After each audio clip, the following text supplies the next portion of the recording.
जिंदगी में पहली दफा आपका इंतजार किया है मैंने आज। वाह, अच्छा लगा सुनकर। There's always a first, हाँ?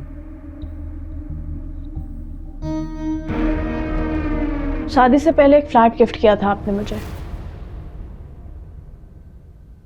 जिसके पेपर्स अभी बनने थे, कभी दिखाया नहीं।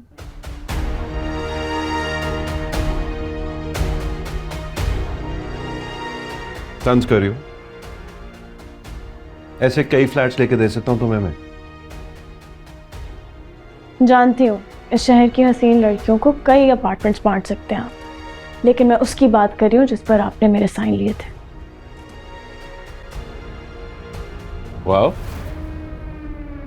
आज तो लगता है अकमल ने पूरा ट्रेन करके भेजा है तुम्हें। कुछ पूछ रही हूँ मैं। आवाज नीचे रख के बात करो।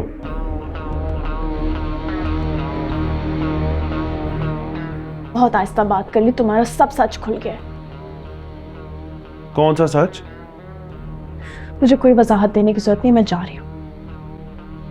लिसन, वेट, हम बैठ के भी बात कर सकते हैं यार।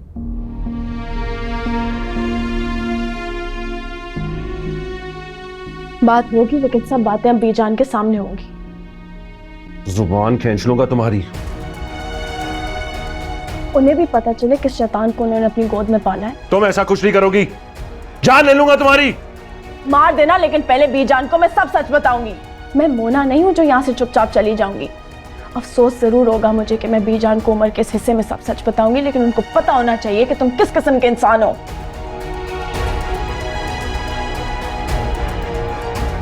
तुम इस घर में बीवी सिर्फ दादों के लिए लेकर आते हो। तुम्हारी ख्वाहिशात, तुम्हारी जरूरियात तुम बाहर दूसरी औरतों के साथ पूरी करते हो, पता होना चाहिए उनको। तुम किसी के साथ मुखलिस नहीं हो।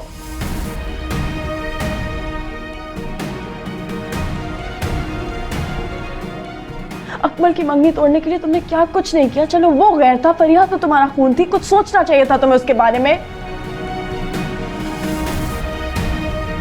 इतना खुश घर पे नहीं होता है कभी भी। देखे ना जरा कितने अच्छे लग रहे हैं साथ हैं। फरिया बहुत तारीफ करती है अकमल की। रिश्ता अकमल का फरिया के साथ। आप ही का दिमाग तो ठीक है। मेरे ऑफिस में धक्के खा रहा था नौकरी के लिए, और आज मेरी भांजी से शादी करना चाहता है। मैंने तो कह दिया है सीमा को कि हम बाकायदगी से मंगनी करते हैं। फरिया का रिश्ता किसी बहुत अच्छे घर में हो सकता था। ये तो मैं मना कर रहा था अकमल से मंगनी के लिए।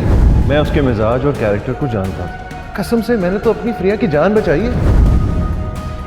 बीजान ने और तुम्हारे वालिद साहब ने कितनी अच्छी तरह रखा शामिर और आंटी को, और तुमने उनको भी घर से निकाल दिया।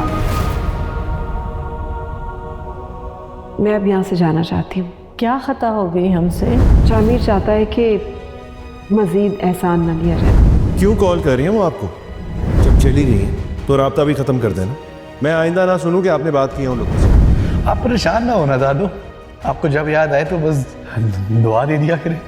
आपको पता है कि दिबाज को तो उनका जिक्र भी पसंद है। तुम दोनों को फहमीदा से क्या जिद है?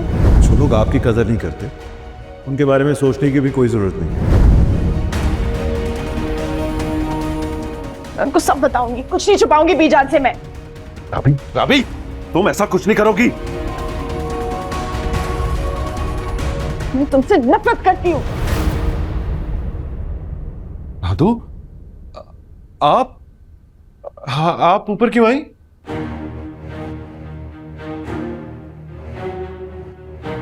जाओ बेटा, मैं तुम्हें इजाजत देती हूँ, यहाँ से चली जाओ।